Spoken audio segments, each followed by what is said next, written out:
all my friends. While 2020 was a year of great uncertainty and rapid change, the people who were with us in the Forge lived through it, pivoted, survived, and even excelled because of what they learned in this space, this place where you belong. Guys, you come to Badass Agile for a reason, because we're different, because there's nothing else like it in the world. So click below to sign up for an upcoming info session so you can learn more, hear from people who have been through it, listen to how their lives have been changed forever, and then take the leap with me, won't you? Let me put you in the driver's seat of your own excellence, only here in the Forge. See you in the spring.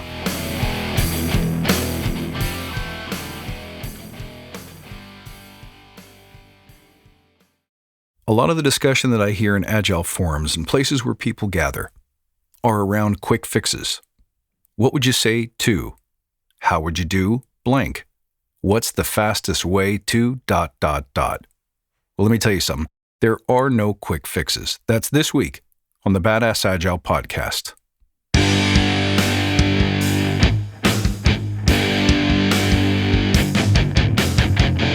Greetings, team. Welcome to the Badass Agile podcast. I'm your host, Chris Williams.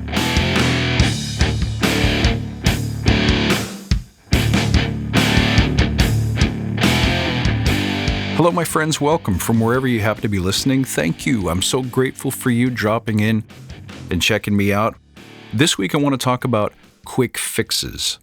Before we dig into that, let's take a moment to remember why we're here. To create an elite tribe of leaders who truly serve their clients and communities by doing what matters and what works, relentlessly chasing value and excellence like a badass. There's so many resources out there about what you need to do to be agile, but we're focused on who you need to become in order to lead teams. So let's hammer down those fundamentals to create a unique and unstoppable force in this industry. If this helps you, tell your friends. And remember, you can find me on Clubhouse. Just search for Badass Agile. You can also find me in the Badass Agile Listener Lounge on Facebook. And of course, you can check me out on badassagile.com. All right, let's dig in. A lot of the questions that we hear in the Agile community have to do with what would you say to, or what's the fastest way to fix a problem. One of the issues that generates is that there's too much conversation about scripts that you should run or things that you should say in order to solve a specific problem. The reality is, if there were recipes or formulas in Agile, we'd all be doing it and we would all be successful. The truth is, it's a little more difficult than that. There are no quick fixes. There is no single book that you should go and read that will solve all of your Agile problems. Now let's talk about that for a moment. Even my podcast is not the be-all and end-all and the definitive source for information. You have to know how to consume information from a variety of sources and integrate it into your practice. The education industry, even the book industry, is designed to sell education and to sell books, not to give you precise, crisp, fast information. One of the best pieces of advice that I can give is that you need to read in order to free your mind, not to fill it. Most of the stuff that you read about how to is simply going to equip you with a bunch of things that you have to try to memorize. Remember this, most human beings retain about 7% of what they read. So if you want to take a book and really incorporate those practices into your life, you're going to have to read it more than 10 times. Otherwise, you're just carrying a text around with you, using the index to try to find solutions to problems as they come up. There's a better way, but it's not easy. The truth is this, that agility requires, number one, difficult conversations, uncomfortable situations. In order to lead well in agility, stop looking for the answer in a singular book or from a singular resource, but rather dig into the conversations that nobody wants to have. Where is resistance coming from? If there are role clashes or ego clashes, how do you have those conversations so that you can resolve those problems quickly and move forward? If there was an easy answer, I'd give it to you. The reality is this, it requires strength in your leadership style. It requires the courage to open those conversations in a way that is both non-accusatory, but also not too soft. What I mean by that is, you have to have a vision for what you want your team to look like. You have to be united with your client or your customer's vision. You have to be driven to support that vision and to see it through. That means that difficult conversations, while we might like to avoid them or delay them or hope that they play out or use a softer touch to give people plenty of space to evolve and unfold, at the same time, it's incumbent on you as a Scrum Master or coach to bring issues to the fore, to know how to speak to people in such a way that they can release their fears, they can talk about the things that matter to them, and that we can start collaborating towards a solution. So what does that look like? If you can sense that there are issues in the room, whether that's with people being able to keep their promises, whether that's conflict between individuals, whether that's a disconnect between leadership and individual team members, the minute you sense it, you have to find a way to surface it. And you can't wait for people to bring it up in a retrospective. Otherwise, it can easily go on for months or longer without ever being addressed. There's no single thing that you can say, but rather having the courage and the insight to bring the conversation to the fore simply means having the discussion about what's not working. In order to have that conversation, you have to be extrasensory about the things that are happening in the room around you. Someone will drop a cue or a hint that they're not comfortable. And the minute you grab that, it's on you as a leader to say, tell me more. Where's that coming from? What specifically are you concerned about? What's not working for you? Why does this feel bad? Bring it out. Be courageous. Now, if you followed my work for any length of time, you know that one of the first things you need to do with teams is to have the value matching conversation. Value matching conversation simply means plugging into other people, asking them what they care about, asking them why they're here. Why they're here on planet Earth? Sure, if that evolves the discussion, why not?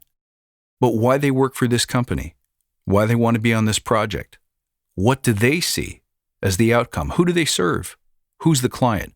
Why do you care about them? Once you've evolved those discussions, now you have something that you can connect to. And this makes it easier to jump right into the challenging conversations. And if you move them out of the way early, it goes a long way to building trust organically, which brings me to my second point. Agile requires experimentation and adaptation. Now, we know this at a fundamental level, don't we? We inherently understand that Agile is all about inspect and adapt. The difficulty, of course, is that we often fail to apply that to the adoption of agility itself. We're looking for the rules, we're looking for the scripts, we're looking for the frameworks, we're looking for the to-dos and the templates. And the truth is, they don't exist. If I were to ask you, give me a template for making you happy, even if you could give it to me, it wouldn't work on anyone but you. Every team is different. Every individual is different. The ego and personality blend of a given team is going to be different. There's no single book you can buy. There's no single set of scripts you can run or frameworks you can apply to make sure that you're successful in every team. Rather, to learn through experimentation, failure, and by the way, self-awareness, documentation of your lessons learned, constant brainstorming of experiments you want to try to make this team better is how you're going to figure out how to make your team successful. And this is exactly what I mean when I'm referring to no quick fixes. This requires the courage, the difficult conversations, the mental and emotional resilience to talk about things that nobody likes to talk about. Fears, disagreements, bad experiences, everything that's happened to the individuals on your team throughout the history of their Agile engagement matters and has led them to this point. Your job is to help move them forward, to unearth and uncover those deep insecurities, the deep issues that creates those entrenched and embedded stances that are so hard to break. If you try to use scripts, if you try to use somebody else's technique, you're going to fail. Why? Because it's going to sound inauthentic. It didn't come from you. It didn't come from the hard-earned connection that you have to make between yourself, your leaders, your colleagues, your teammates. And until you do that, the authentic conversation and the breakthrough simply can't happen in a meaningful, sustainable way. And finally, the third thing that this requires is leadership certainty. When you're in a room, you need to be able to project that either you know how to solve this problem, you know how to handle this team, you know how to steer towards success, and if you don't, you're going to learn. And you're going to learn with the team. You're going to learn with courage. You're going to be there with them every step of the way. But most importantly, you're going to lean into the hard questions, the difficult conversations, the uncomfortable places, the hard challenges, the great unknown early and often. See, we have these Agile principles. We know this stuff. Deliver value early and frequently for competitive advantage, but we assume that that only applies to product. It doesn't. It applies to your Agile adoption itself. It applies to the highest risk, highest difficulty components of a high-performing team. And there's only one way to get there, and that's by being a badass. All right, guys, thank you for tuning in. As always, you can find me at worldwideweb.badassagile.com, on Twitter at badass_agile. I look forward to next time, and until then, stay badass.